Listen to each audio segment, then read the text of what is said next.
Après 4 semaines extrêmement difficiles pour nous tous, la situation sanitaire laisse enfin apparaître depuis quelques jours des signes encourageants, tant au niveau de la pression sur les structures de soins que sur l'inversion de la courbe pandémique. J'ose l'avouer, mais c'est le fruit, c'est la récompense des efforts que vous avez déployés lors de ces 4 dernières semaines. Cette période a certainement été l'une des plus difficiles que notre pays, que nos familles aient eu à vivre. Mes pensées vont naturellement vers ces familles qui ont perdu un être cher, mais aussi vers nos malades qui luttent contre la vie. Je sais que cela n'a pas été facile. Certains même se sont révoltés jusqu'à nous insulter, voire, comme vient de dire le haut-commissaire, nous menacer. Quelque part, je comprends ces réactions, mais je vous demande de vous ressaisir. Il y a pire, monsieur le haut-commissaire, mesdames et messieurs, il y a pire pour un peuple. C'est la division et la haine. Je crois, et j'en suis convaincu, que nous avons tous, vous qui nous suivez, tous ici, un souci commun. Celui de nous protéger et celui de protéger ceux qu'on aime. Mon devoir, notre devoir, monsieur le haut-commissaire et moi-même, est de vous protéger. À ma demande, et avec le soutien appuyé de monsieur le haut-commissaire, nous avons effectivement pu mobiliser des renforts nombreux de la réserve sanitaire, mais aussi des volontaires sanitaires et des sapeurs-pompiers qui sont venus de très loin pour nous aider. Ils auront été un peu plus de 200, comme vient de le dire le haut-commissaire, on s'approche même plus du chiffre de 300 dans les jours à venir, venus nous soutenir dans ces moments difficiles. Leur arrivée a permis de renforcer les capacités de soins et de détendre la pression sur les équipes du centre hospitalier du Taoné et des hôpitaux périphériques, en particulier celui de Moria, l'hôpital de Moria et celui de Raiatea. Hier encore, je saluais les 8 personnes de santé originaires de Nouvelle-Calédonie qui sont restées un mois chez nous au pire moment de la crise. Merci donc à tous. Merci au personnel du CHPF, merci au personnel de la direction de la santé, merci à l'État et merci au gouvernement de la Nouvelle-Calédonie. Pour en revenir à l'évolution de notre situation, cette évolution favorable ne signifie pas que nous devons baisser les bras, ni nous détourner de notre objectif qui est celui d'éradiquer cette sinistre et meurtrière pandémie. Car comme vous le savez, la Calédonie, qui connaît un début de crise importante, sollicitera vraisemblablement cette aide sanitaire auprès du gouvernement central.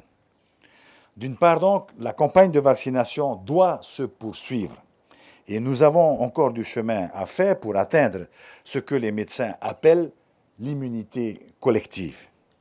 Je vous le dis avec force, il faut que nous soyons tous prêts, tous vaccinés, car la Covid-19 et ses variants n'ont pas fini de nous surprendre.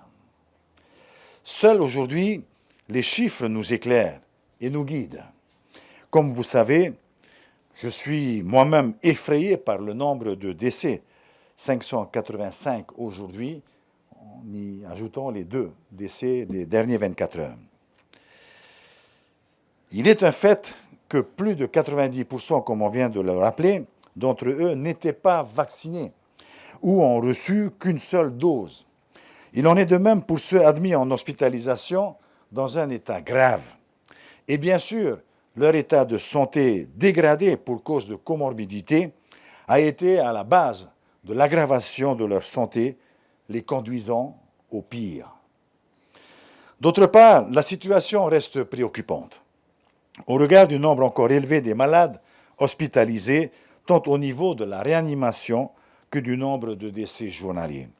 Je ne vais pas vous détailler les chiffres ici, car comme vous le savez, ils sont publiés tous les jours via les médias. Mais nous resterons vigilants, soyez-en certains. C'est la raison pour laquelle nous devons envisager par étapes la reprise progressive des activités économiques. En effet, je vous le rappelle, et vous entendez parler de cela tous les soirs, des pans entiers de notre économie ont été arrêtés. Après 3 cycles de fermeture, une l'an passé et 2 autres en 2021, la situation financière devient critique. Et la survie de ces entreprises aujourd'hui devient une réalité. Aussi, au regard de l'amélioration constatée, nous pouvons raisonnablement alléger les restrictions dans les jours à venir. Je parle bien d'allègement et non de déconfinement. Je voudrais aborder maintenant le sujet de l'éducation. Effectivement, pour nos écoles, la rentrée scolaire se fera dès le lundi 20 septembre. L'ensemble de nos établissements scolaires réouvriront. Tous les élèves de Polynésie française sont donc appelés à rejoindre leur école, leur collège ou leur lycée habituel selon une organisation qui leur sera communiquée dans les heures qui viennent par les directeurs d'école ou les chefs d'établissement. Un temps d'accueil spécifique est prévu pour rappeler le vade-mecum sanitaire et faire le bilan avec les jeunes de cette période de confinement. Mes chers amis, il est impératif de revoir rapidement, très vite, les élèves reprendre le chemin de l'école. Il est important pour éviter un emballement de la déscolarisation ou du décrochage scolaire que nous avons constaté lors du premier confinement l'an passé. À cet effet, le protocole sanitaire Covid a été adapté en vue de cette reprise. Il a été travaillé en coordination avec la DG2E et la direction de la santé. Les élèves en internat reprendront l'école comme tout le monde, donc ils vont rentrer en internat durant le confinement, après le confinement et les congés scolaires devront, eux, être testés à leur retour dans leur établissement. Les vaccinodromes continueront d'être organisés dans les établissements scolaires afin de faciliter la vaccination des élèves volontaires. La ministre de l'Éducation, Mme Christelle Lehartel, rencontrera les organisations syndicales puis les associations de parents d'élèves dès cet après-midi et demain matin, elle rencontrera les professionnels de l'éducation tels que les inspecteurs du premier degré et les chefs d'établissement publics, privés et voire les établissements agricoles. Un communiqué de presse sera donc envoyé dans la journée de vendredi pour préciser les modalités de cette reprise. Mais nous avons effectivement décidé de faire une rentrée normale et non pas comme celle qui s'est produite au mois d'août dernier où tous les élèves sont invités à rejoindre leurs établissements. Mesdames et messieurs, chers amis, l'ensemble des allègements que vient de détailler le haut-commissaire doit nous aider à rester optimistes. Croyez-le bien, ce n'est pas facile pour le haut-commissaire lui-même et moi-même de venir tous les 15 jours vous annoncer de nouvelles mesures.